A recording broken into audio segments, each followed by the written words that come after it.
고맙습니다.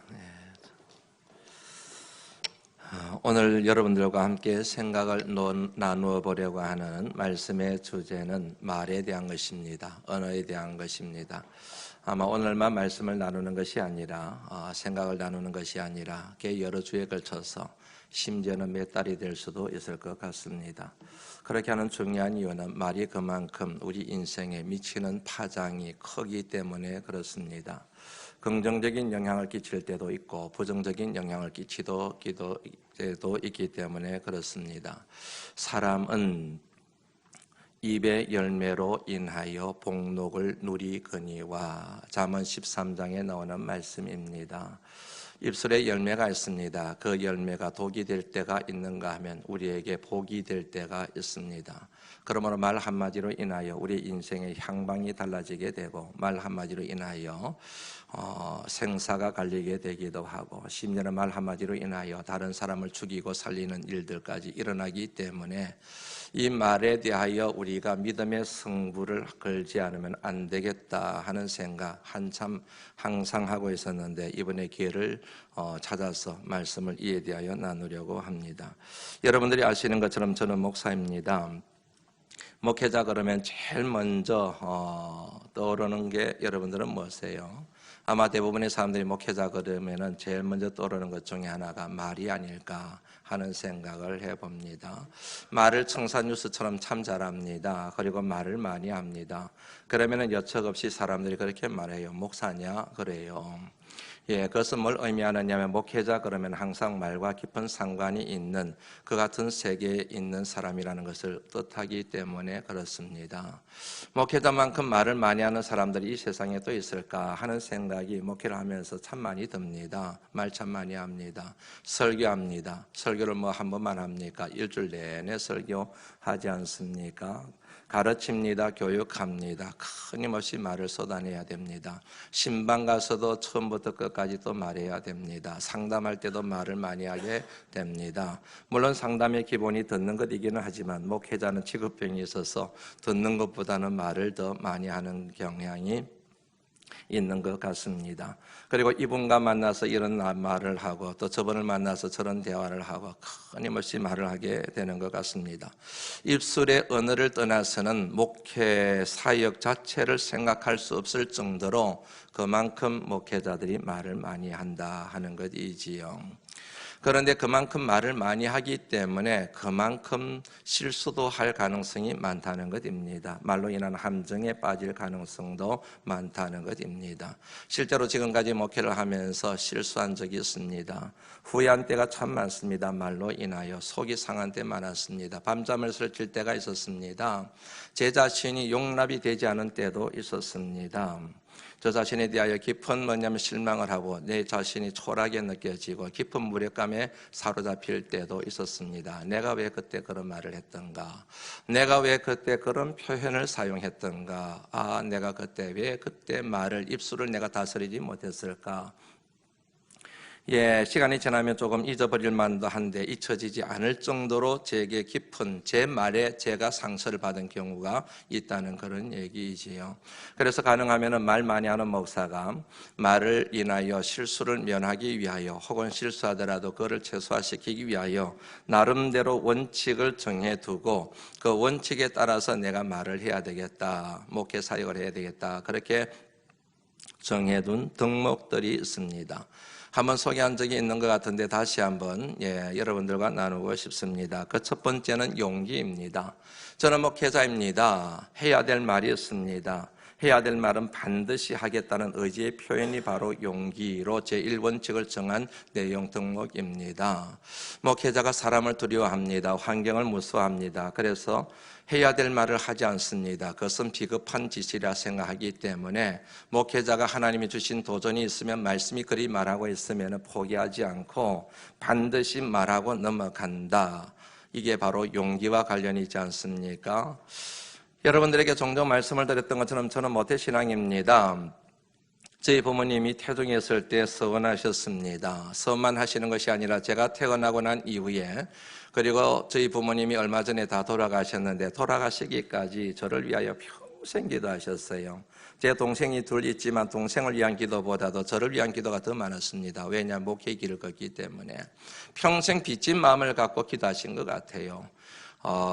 우리 아들이 우리가 성기도한 바람에 목회의 길을 걷게 되었고 거기에 대해서 미안하신 거죠. 그래서 평생 기도하셨는데 저희 아버님의 기도와 저희 어머님의 기도가 조금 차이가 있어요. 시기마다 다르기는 하지만 저희 어머님이 저를 위한 기도를 하실 때 어린 시절에 했던 기도, 한결같이 꽤 오랫동안 했던 기도 중에 하나 있습니다.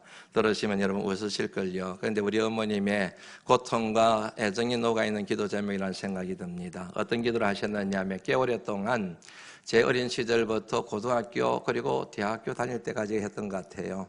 우리 병호 장례 잘 치르는 목사 되게 해주세요. 그 기도를 하셨어요.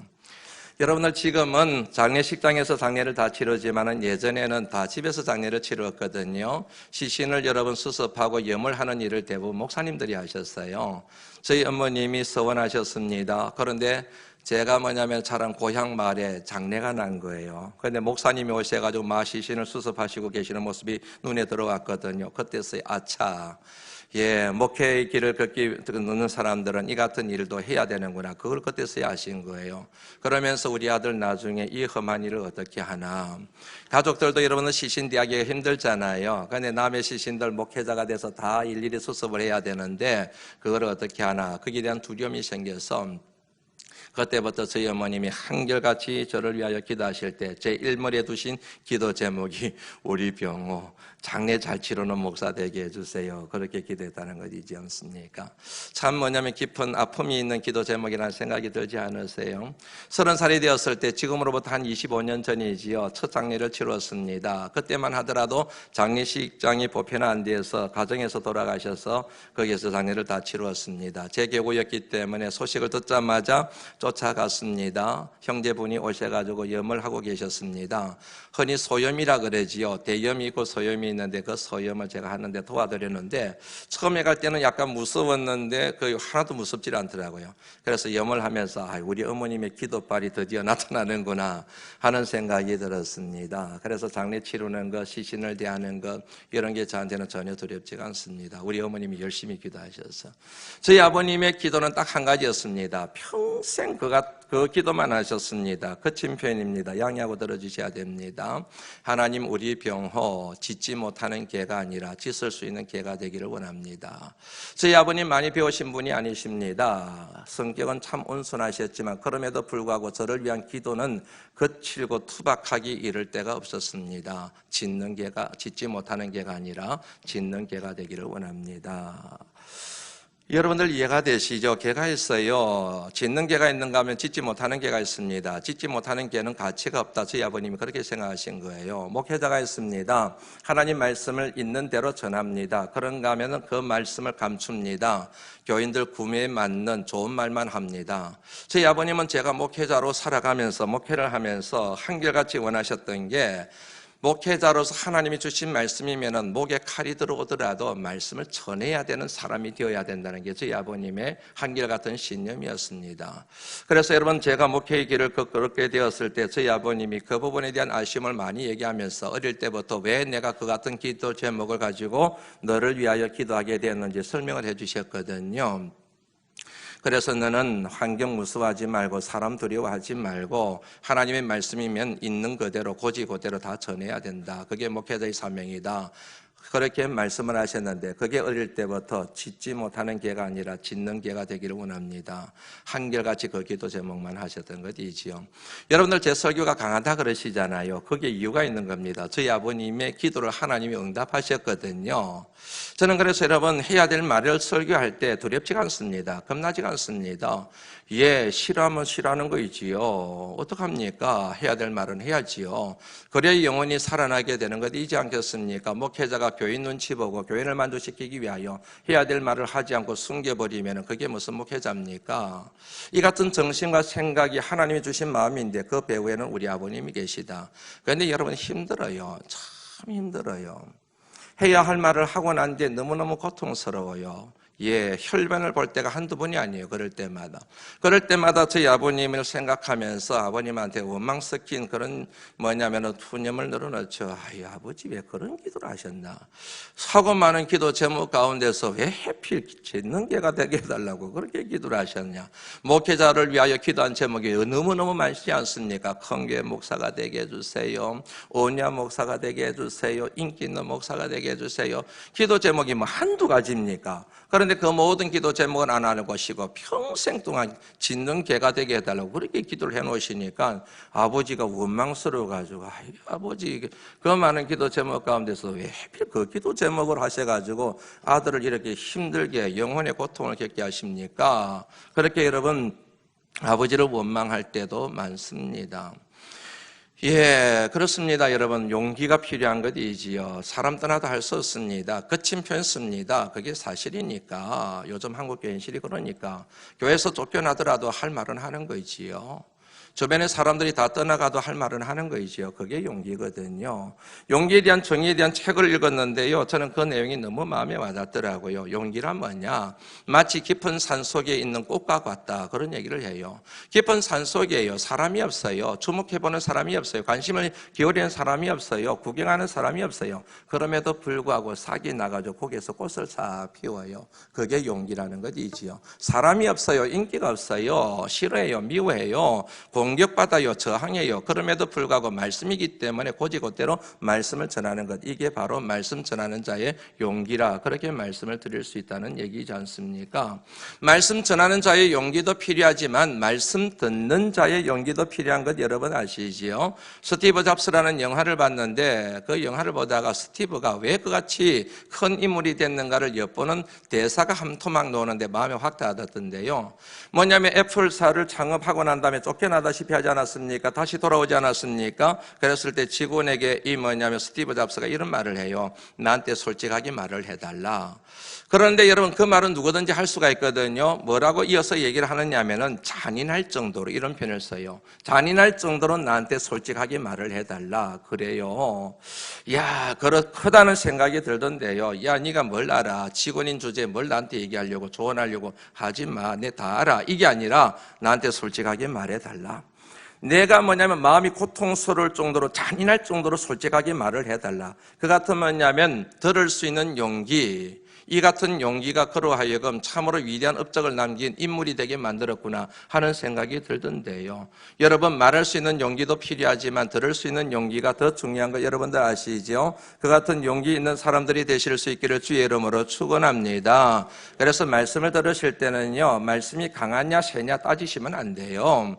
그 말씀이 하나님의 말씀이냐 아니냐를 따지셔야지요. 그 말씀이 내 영혼을 살리는 말씀이냐 내 영혼을 죽이는 말씀이냐 이 말씀이 내게 좋은 말씀이냐 나쁜 말씀이냐를 따지셔야 되는 것이지 그 말씀이 부드럽냐 그 말씀이 아니면 세냐 그걸 따지시면 죽어요 여러분. 이 말씀이 선포되는 말씀이 나를 살리느냐 살리지 못하느냐 그걸 주목하셔야 되지요. 그러므로 여러분 모두에게 용기가 필요합니다. 그래서 저는 여러분 이 용기를 버리고 싶은 마음이 없습니다. 바람반석교회를 사임하는 한이 있더라도 저는 용기를 포기하지 않을 겁니다. 할 말은 할 겁니다. 말씀은 말씀대로 전할 겁니다. 여러분 눈치 안 볼 겁니다. 할 말 다 할 겁니다. 그 다음에 두 번째 덕목이 있습니다. 그것은 바로 뭐냐면 지혜입니다. 용기 좋습니다. 할 말 다 하는 거 좋습니다. 그러나 여러분 이 같은 용기와 더불어서 반드시 생각해야 될 게 있는데 그게 바로 지혜입니다. 다시 말씀드리면 할 말을 하더라도 지혜롭게 말을 해야 그 말이 살리는 말이 될 수가 있지 않겠습니까? 용기만 생각하고 해야 될 말을 하되 지혜 없이 말하게 되면 그 듣는 사람들로 하여금 영혼을 죽이게 되는 일까지 생길 수가 있거든요. 그래서 두 번째로 생각한 것이 뭐냐면 바로 지혜롭게 말하자. 쉽지 않지만 그 같은 덕목을 마음에 정하고 힘쓰고 나름대로 애쓰고 있다는 얘기죠. 여기서 한 가지 질문이 생깁니다. 그게 뭐냐면 지혜롭게 말한다는 게 뭘 도대체 의미하느냐 하는 질문이 생기지요. 이 질문에 대한 단서가 되는 말씀이 잠언 2장 6절 말씀에 나옵니다. 한번 같이 읽어볼까요? 잠언 2장 6절 말씀입니다. 시작.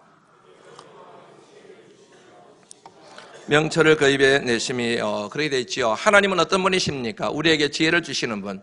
하나님의 입으로부터 지혜와 명철과 지식이 나온다고 그렇게 되어져 있지 않습니까? 이 말씀을 통하여 지혜의 원천은 누구이십니까? 하나님 믿으시는지요? 지혜의 원천은 하나님이세요. 지혜의 원천은 사람이 아닙니다. 사람의 능력이 아닙니다. 사람의 이성이 아닙니다. 사람의 지식이 아닙니다. 진정한 지혜의 원천은 하나님이십니다. 그래서 이 잠언의 말씀을 지은 솔로몬은 여호와를 경외하는 것이 지혜의 근본이라는 말씀을 그래서 남긴 것이거든요. 이 같은 여러분 하나님의 지혜를 얻을 수 있는 통로들이 참 많습니다. 그 중에 하나가 기도입니다. 아시는 것처럼 기도는 하나님과의 대화입니다. 하나님과 대화합니다. 하나님과 상의합니다. 하나님의 생각을 듣습니다. 자연스럽게 하나님의 지혜를 얻을 수가 있게 됩니다. 그러면 이렇게 정리가 되는 거죠. 뭔가 말을 해야 돼요. 설교를 해야 돼요. 그러기 전에 뭐 합니까? 하나님 앞에 기도하는 것이죠. 하나님 할까요? 말까요? 하나님 하면 어떤 말을 할까요? 어떤 감정을 가지고 할까요? 어떤 표현을 사용하면 좋을까요? 하나님 가르쳐 주세요. 하나님의 응답이 있으면 거기에 따라서 말할 때 그것을 일러서 지혜롭게 말한다. 그러므로 지혜롭게 말한다는 것은 기도하고 난 뒤에 말한다. 하나님의 뜻에 따라서 말한다. 이렇게 정리를 할 수가 있습니다. 용기 중요합니다. 그러나 지혜롭게 말하는 것은 더 중요합니다. 그 다음에 세 번째 덕목이 있습니다. 그것은 바로 사랑입니다. 사랑. 해야 될 말을 하더라도 그냥 하면 안 됩니다. 그러면 사람 죽입니다. 해야 할 말을 하더라도 뭐가 있어야 될까요? 사랑이 있어야 됩니다. 사랑하는 마음이 있습니다. 불쌍히 여기는 마음이 있습니다. 긍휼히 여기는 마음이 있습니다. 그러면 해도 됩니다. 그러면 말이 거칠고 표현이 다르다 하더라도 그 사람의 영혼이 살아나게 됩니다.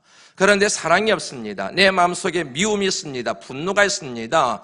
요놈 한번 어떻게 해보려. 이 같은 마음으로 감정을 가지고 접근하기 시작합니다. 아무리 옳은 말이라고 하더라도 그 말은 결국 사람의 살을 내리게 만드는 흉기가 될 수 있다라고 하는 사실입니다.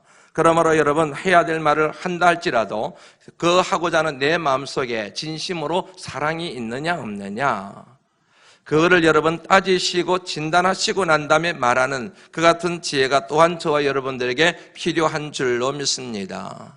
실패할 때가 많아요. 미리 말씀드리지만 실수할 때가 많습니다. 그럼에도 불구하고 이 원칙을 정하고 입을 사용하고 입술에 열매를 맺겠다는 다짐이 필요하다는 얘기지요.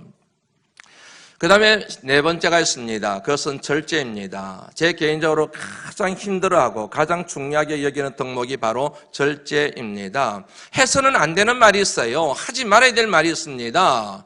여러분, 목에 칼이 들어와도 해야 될 말을 해야 되는 것처럼 그것만큼이나 중요한 게 목에 칼이 들어와도 해서는 안 될 말을 해서는 안 된다는 이 같은 절제가 필요하다는 얘기잖아요. 해서는 안 될 말이 있어요. 해서는 안 된다니까요. 하지 말아야 될 말이 있어요. 그러면 하지 말아야 된다니까요. 아무리 옳아도 해서는 안 되는 거이지요. 한번 같이 읽어볼까요? 고린도전서 10장 23절 말씀입니다. 시작. 모든 것이 가나 모든 것이 유익한 것이 아니요 모든 것이 가나 모든 것이 덕을 세우는 것이 아니다. 여러분 여기에 가짜가 넣었지요. 모든 것이 가나 모든 것이 옳아요. 맞아요. 틀린 게 없어요. 그런데도 불구하고 그 말을 함으로 해서 다 유익한 것은 아니에요. 모든 것이 다 옳지만 모든 것이 다 덕을 세우는 것이 아니라는 얘기지요. 그러므로 때에 맞는 말을 하고 환경에 맞는 말을 하고 적당한 뭐냐면은 표현들을 사용하여 그렇게 말을 하는 것이 필요하다는 것이지요. 우리는 자꾸만 여러분 저를 비롯하여 우리 모두는 다 옳고 그름만 따지고 옳은 것을 말하면 된다고 생각하는데 그 옳은 것을 말하는 것으로 인하여 오히려 상처가 생기게 되고 공동체의 깊은 뭐냐면은 공동체를 힘들게 만드는 무기가 될 수 있다는 사실 여러분들 아시에요? 오래전에 섬기던 교회에서 있었던 일입니다. 어떤 한 집사님 때문에 참 많이 힘들었어요. 이번에 사명은, 교회 오는 사명은 예배도 있지만은 더 중요한 사명이 있는데 그것은 헌금 계산하는 거예요. 이분은 항상 교회 오면은요, 헌금을 계산을 해요. 주보에 놓은 거, 이게 맞나 안 맞나, 그걸 먼저 계산하는 거예요. 여러분들도 교회 오시가 제일 먼저 보시는 것이 아마 헌금단일걸요. 예. 여하튼 그 집사님은 오시기만 하면 헌금 계산을 하는 거예요. 꼬박꼬박 세고 나서. 그러고 나서 이제 제 목양실로 쫓아와요. 그러고 나서 저한테 막 말하세요. 목사님 1센트가 틀렸습니다. 그러는 거예요. 1센트가 우리말로 우리 지금 한 100원 정도 내거든. 1센트가 틀렸습니다. 목사님이 이런 거를 똑바로 가르치셔야지 왜 이런 걸 똑바로 안 가르치십니까? 맞아요, 틀려요? 이 집사님 말이 맞지요. 1센트 틀렸잖아요. 큰 문제잖아요. 그런데 문제는 뭡니까? 예배 전이잖아요. 예배 전이에요. 목회자가 지금 예배를 준비하고 말씀을 위하여 모든 에너지를 집중하여 지금 준비하고 있는 그 시점에 들어와서 말하면 안 되잖아요. 그렇잖아요. 옳은 말이지만은 제게 공동체에 덕이 됩니까? 덕이 되지 않습니까? 덕이 안 되는 거예요. 유익합니까? 유익하지 않습니까? 하나도 유익하지 않는 거예요. 여러분 기분이 상해서 올라가요. 막 그 집사님이 저를 공격하거든요. 그런데 올라가요. 그러면 참 힘들어요. 도망가고 싶어요. 제 마음이 너무 힘들어서 설교 준비한 거 일주일 내내 준비한 거 모든 게 말씀이다. 제 마음에서 흩어져 버리는 거예요. 그래서 제가 너무너무 속이 상한 거예요. 그래서 오실 때 집사님 맞습니다. 그런데 예배 마치고 난 뒤에 오셔서 얘기해 주시면 안 되시겠습니까? 그래도 그게 안 되더라고요. 그래서 여러분 그분의 문제만은 아니지요. 우리 모두의 문제거든요. 사실은 저도 여러분 이 부분에 대하여 실수할 때가 많고 여러분들도 마찬가지거든요. 여러분의 생각이 주장이 말하고자 하는 내용이 옳아요. 그런데 그게 여러분 항상 덕을 이루는 건 아니에요. 항상 뭐냐면 그게 선을 이루는 게 아니에요. 다시 한번 정리합니다. 모든 것이 가나 모든 것이 유익한 것이 아니요 모든 것이 가나 모든 것이 덕을 세우는 것이 아닙니다. 그러므로 우리의 관심은 옳고 그름을 따지는 것도 중요하지만 앞서 사랑을 얘기했던 것처럼 덕을 동시에 생각해야 우리가 말하는 그것이 살아 생기가 넘치는 나뿐만 아니고 주변의 사람들과 공동체를 살리는 능력 있는 말이 될 줄로 믿습니다. 여기에서 이제 나오는 게 분별력입니다. 마지막 덕목이 있습니다. 그게 분별력입니다. 도대체 뭐냐면 지금 내가 용기를 발휘해야 될 때인가 아니면 절제를 해야 될 때인가 지금 이 말을 해야 될 것인가 말 것인가 내가 지금 말하고자 하는 이 말 속에 사랑이 있는가 내가 지금 말하고 있는 이 순간 지금 지혜롭게 말하고 있는가 거기에 대한 분별력 영적 분별력이 우리에게 필요하다는 것이지요. 앞서 말씀드렸던 그 같은 여러분 모든 것들이 다 중요하지만 가장 중요하게 생각하는 게 뭐냐면은 바로 분별력입니다. 분별력. 이 같은 분별력. 사랑하는 성도 여러분, 말하되 분별력을 갖추고 말하실 수 있기를 주의 이름으로 부탁을 드립니다. 이 같은 분별력은 어디에서 생기는가? 한마디로 말씀드리면 하나님 말씀입니다. 다시 한번 정리합니다. 이것은 여러분 마음에 새기시고 삶의 자리에 새기셔야 될 말씀입니다. 복 있는 사람은 어떤 사람입니까? 악인의 꾀를 쫓지 않는 사람입니다. 복 있는 사람은 어떤 사람입니까? 죄인의 길에 서지 않는 사람입니다. 오만한 자의 자리에 앉지 않는 사람입니다. 그런데 문제가 있어요. 이게 지금 악인의 꾀를 쫓는 자리인지 죄인의 길에 서는 자리인지 오만한 자의 자리인지 아닌지 그것을 무엇으로 알 수 있습니까? 말씀이지요. 그래서 나온 말씀이 뭡니까? 1절부터 다시 한번 읽어드립니다. 복 있는 사람은 악인의 꾀를 쫓지 아니하고 죄인의 길에 서지 아니하고 오만한 자의 자리에 앉지 아니하고 오직 여호와의 율법을 즐거워하며 그 율법을 주야로 묵상하는 도다. 하나님 말씀을 가까이 해요. 하나님 말씀을 주야로 묵상해요. 하나님 말씀이 내 생각을 지배하도록 오픈해요. 모든 생각과 판단과 결정의 기준을 하나님 말씀에 둬요. 그러면 여러분 자연스럽게 분별력이 생겨요. 지금 이 말을 할 때는 안 되겠구나. 이 때가 아니구나. 좀 더 이따가 해야 되겠구나. 이런 표현을 쓰면 안 되겠구나. 안 되겠구나. 지금은 말을 해야 되겠구나. 이게 저분에게 유익이 되겠구나. 저분에게 뭐냐면 내가 진심으로 사랑하는 마음을 가지고 있으니까 하면은 하나님께서 배워 역사해 주실 거야. 이런 분별력이 말씀을 읽는 중에 자연스럽게 일어나게 된다는 얘기지요.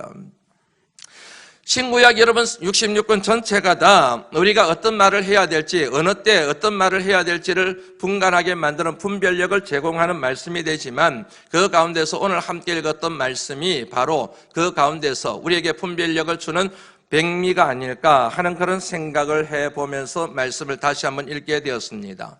오늘 말씀을 이해할 수 있는 그리고 이 말씀 속에 담겨있는 키워드가 하나 있습니다. 한번 따라서 해보시겠습니까? 성장. 성장입니다. 오늘 본문에 보면은 여러분 어린아이가 놉니다. 장성한 사람이 놉니다. 어린이가 놉니다. 어른이 놉니다. 다시 말하면 어린아이가 장성한 사람이 되고 그리고 어린이가 어른이 되었다는 얘기입니다. 다시 말씀드리면은 성장에 대한 이야기입니다. 성장했다라고 하는 것이죠. 그런데 이 같은 성장은 단순하게 육체의 성장을 말하는 것이 아니라 내면적인 성숙을 얘기하는 것입니다. 키가 자라고 몸무게가 늘어나고 나이가 들고 연세가 든 것을 의미하는 것이 아니라 내면이 성숙했다. 정신이 건강해졌다. 그리고 영적으로 진보하고 발전되어졌다. 그렇게 뭐냐면은 얘기할 수 있는 부분이지요. 그런데 그 사람의 진보를 엿볼 수 있는 지표가 세 가지 오늘 보면 말씀해 놓지요. 이 사람이 어린아이가 이제 아니다. 어른이 되었다. 성장했다. 성숙했다를 보여주는 지표가 세 가지가 나오는데 11절 말씀 한번 같이 읽어볼까요? 읽어봅니다. 시작.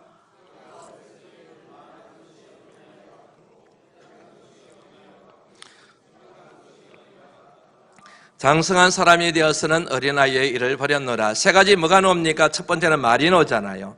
두 번째는 뭐가 나옵니까? 깨닫는 것이 나오잖아요. 세 번째가 뭐가 나옵니까? 생각이 나오잖아요. 다시 말씀드리면 그 사람의 말을 들어보면 그 사람이 뭘 생각하고 있는지를 보면은 그 사람이 얼마만큼 합리적으로 깨달음의 영역에 이르느냐를 보면은 이분이 아직까지 잘하지를 않으셨구나. 믿음이 성장하지를 않으셨구나.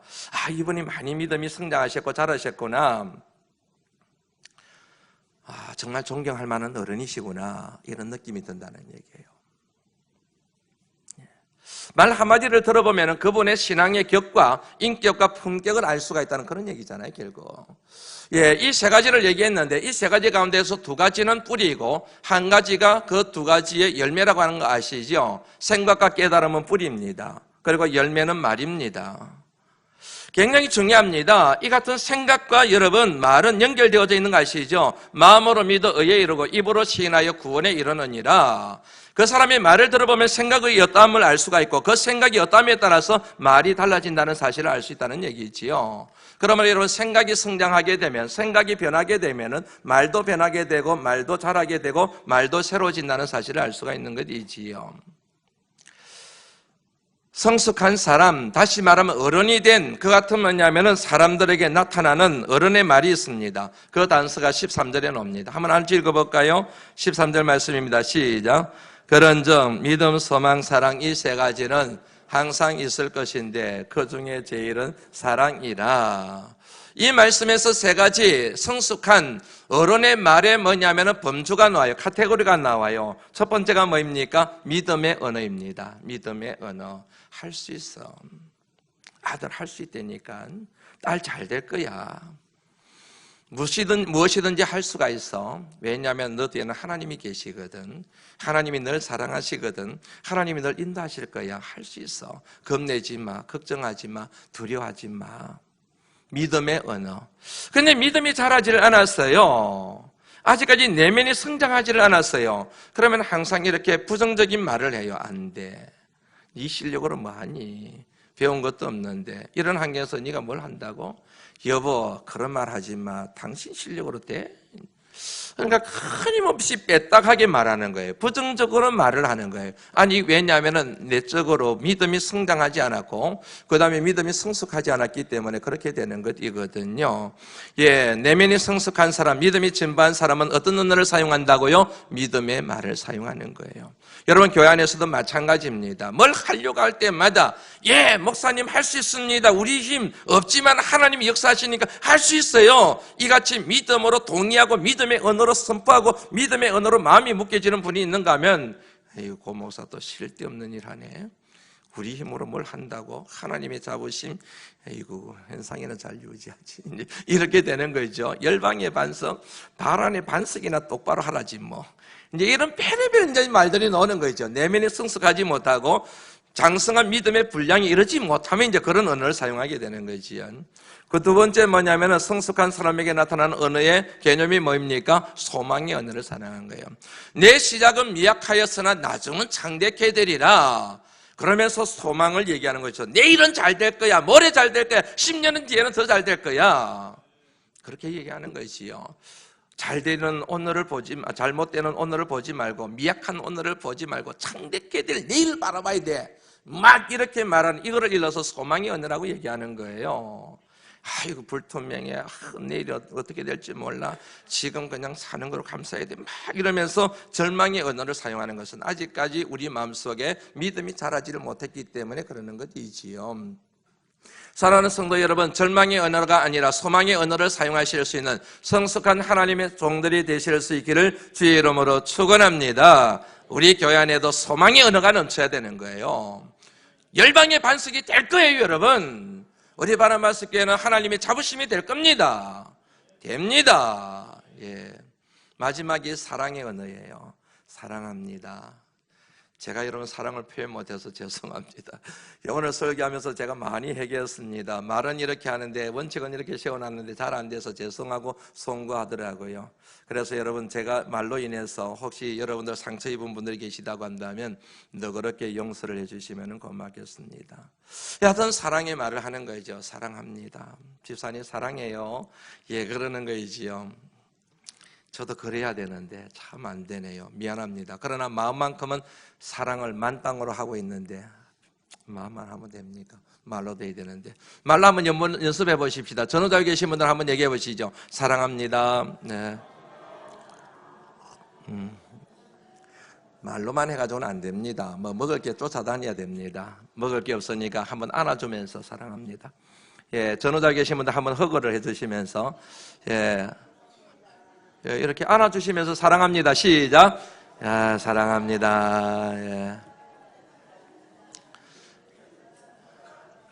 여러분 힘들잖아요. 세상에 나가서 여러분 누군가가 피부를 접촉할 때가 어디 있겠습니까? 부모 아니면 자식 아니면 부부 아니면 어디 있습니까? 그런데 외롭잖아요. 그런데 교회 와서 사랑합니다. 안아주면서 집사님 사랑해요. 예, 장로님 사랑해요. 권사님 사랑해요. 그렇게 여러분 손잡아주고 어깨 두드려주고 한번 껴안아주고 얼마나 큰 위로가 되고 큰 용기가 생기고 힘이 생기겠습니까? 몸의 언어뿐만 아니고 입술의 언어까지 사랑이 철철 흘러넘칠 때 우리 바람반석교회가 사랑의 강국이 될 수 있지 않겠습니까? 예, 재미있는 수학 공식 예전에 제가 마음에 뒀다가 오늘 써보려고 합니다. 5-3은 2래요. 잘 아시죠? 5는 5회래요. 3은 3번 생각하는 거래요. 2는 2회래요. 그럼 어떻게 되지요? 5회도 3번 생각하면 2회가 된대요. 그게 5-3은 2회랍니다. 2 더하기 2는 4래요. 2는 뭐라고요? 2회라 그랬잖아요. 2회 위에 2회를 더하게 되면 4가 돼요. 뭐가 생길까요? 사랑이 생긴대요. 사랑하는 성도 여러분, 사랑의 언어, 믿음의 언어, 소망의 언어, 그 언어에 사로잡힌 축복의 통로들이 되실 수 있기를 주의 이름으로 축원합니다. New Year, New More. 우리가 한 해를 시작하면서 내걸었던 모토입니다. 새해에는 더욱더 새롭게 그러잖아요. 뭔가 새로워진 마음이 없이는 어떻게 새해가 될 수가 있겠습니까? 비전을 새롭게, 예배를 새롭게, 기도 생활을 새롭게, 그리고 오늘은 그 마무리로 언어 생활을 새롭게, 그렇게 할 때 새해가 희망이 넘치는 해가 될 줄로 믿습니다. 이같이 새로움을 통하여 새해를 여러분의 해로 만들어 가실 수 있는 하나님의 사람들이 되실 수 있기를, 하나님께서 그 같은 삶을 살아낼 수 있는 권세 허락해 주시기를 주의 이름으로 축원합니다.